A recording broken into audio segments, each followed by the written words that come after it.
Hey, what's up? How's it going? It's Rob and welcome to Leave Curious. In today's video, I have 5 rewilding stories and some news pieces which should hopefully bring a smile to your face.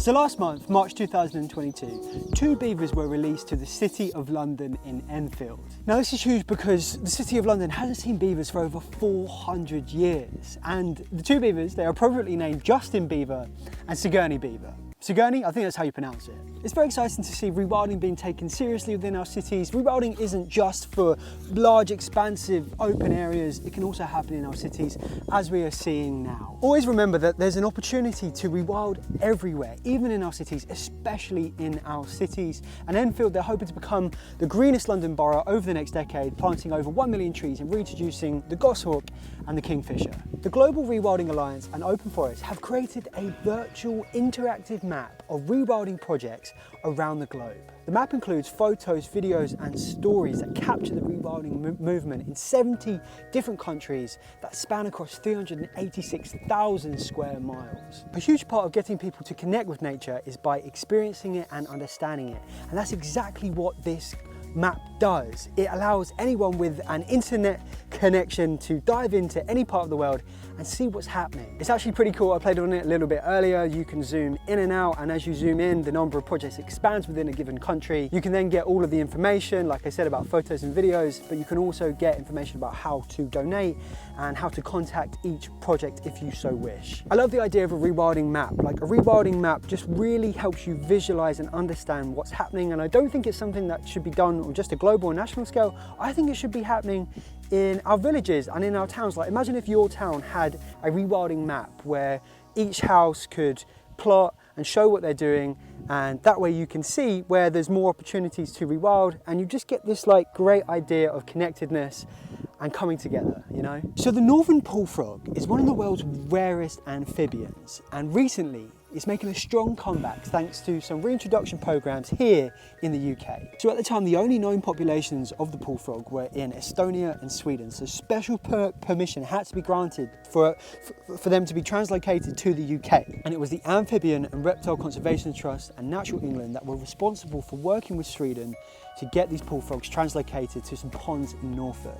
The pool frogs have a very distinctive pale stripe running down their back, and when it's breeding season, the male develops a much greener stripe down the middle of their back. Very handsome. And when it comes to breeding, they like it hot, which is why they wait until the warmer months of May and June. And the pool frogs, they like really well lit, open ponds which won't dry out during the summer. So this kind of habitat was created for them in Norfolk, and they've been breeding well, so well in fact that some tadpoles were taken from this population into tanks where they were bred, and then they were released to the last known location of pool frogs before they went extinct in Norfolk. The world's biggest wildlife crossing is to be constructed in California.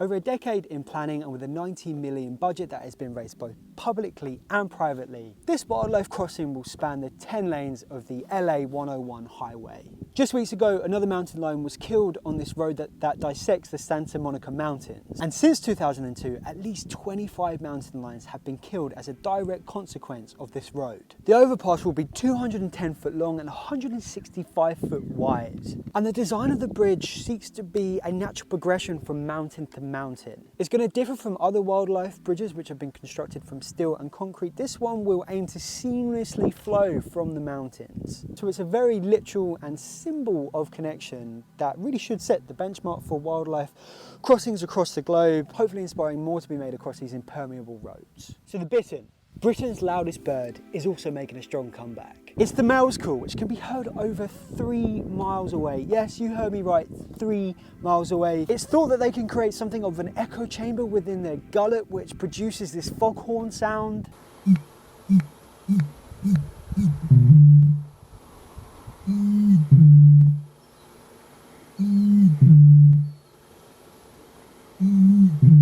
And it's this sound, it's their call, which gives researchers the means to count them because they are incredibly hard to spot. Now I know what you might be thinking, I thought this too, how would you know one bittern's call from another? But they are in fact very territorial. So it's not actually very often that you'll find the males crossing paths, so you can actually triangulate one call and get a good idea of what's going on with the bitterns. So they went extinct in Britain by the 1870s. This was due to the destruction of many of the UK's wetlands during this time. But now, actually as of 2021, there were 228 males recorded, which was a vast improvement from the late 1990s when there was only like 22.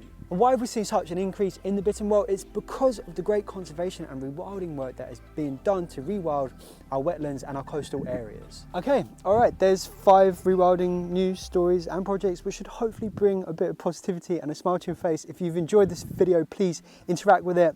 And if you want to see more, you can follow us over on Patreon, where you can gain access to exclusive content. Thanks for watching. Leave curious. Oh, YouTube reckons that you want to watch this video now. If you do, check it out.